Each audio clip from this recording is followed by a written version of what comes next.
When you give someone a city credit card, you trust them with taxpayer money.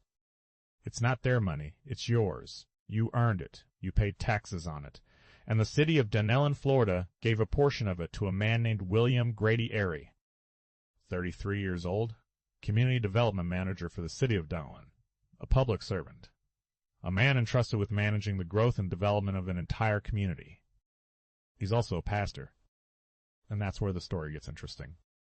In Florida, there's a Christian summer camp called Real Life Camp. It's a youth program. Church kids go there every summer.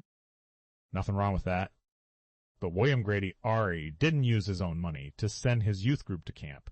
He didn't use church funds. He didn't use a fundraiser.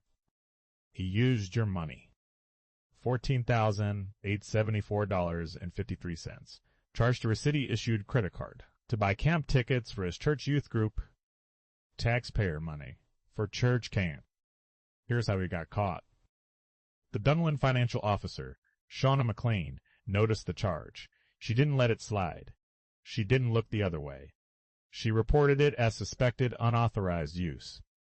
Good for her, because in a lot of small Florida towns, this is exactly the kind of thing that gets quietly buried. When deputies started asking questions, the camp director, Cynthia Bloodworth, explained what happened. After Airy requested the charge be reversed, replacement payments were made using 3 credit cards attached to Dunellen Community Church. Then the city card was refunded. So let me get this straight. He charged $15,000 to a city card. Got caught. And then scrambled to replace the money with church funds so it would look like a mistake.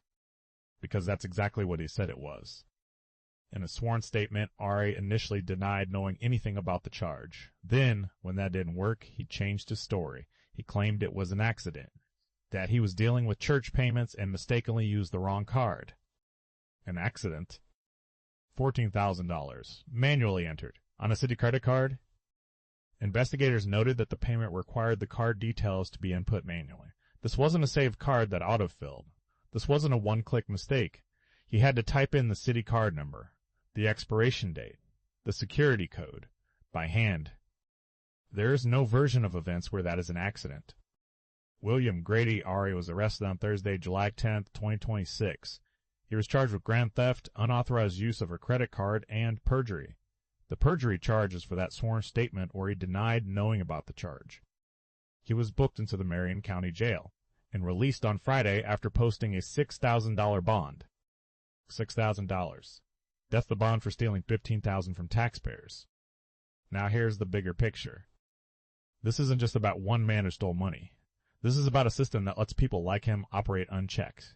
A community development manager with access to a city credit card. No oversight apparently, robust enough to prevent a $15,000 charge to a church camp from going through. How many other charges went through before someone noticed? How many other cities have a William Grady Airy quietly using public funds for personal projects? The financial officer did the right thing. She caught it. She reported it. But she shouldn't have had to be the last line of defense. Where were the checks and balances before the charge was approved? In small towns across Florida, public trust is treated like a perk of the job rather than a responsibility. City cards get used for lunches, for gas, for things that aren't quite right but aren't quite criminal. William Grady Airy crossed the line from gray area to felony. He used taxpayer money to fund a church trip. Then he lied about it under oath. Then he called it an accident. And for all of that, $15,000 stolen, a sworn lie, taxpayer money diverted to his church. He walked out of jail the next day for $6,000. The next time your city council talks about budget cuts, about not having enough money for roads or parks or services, remember William Grady Airy. Remember that $15,000 of your money almost paid for church camp tickets. Because the man holding the city credit card decided his church was more important than your trust. And the only reason he's sitting in a courtroom instead of a city office is because one financial officer refused to look the other way.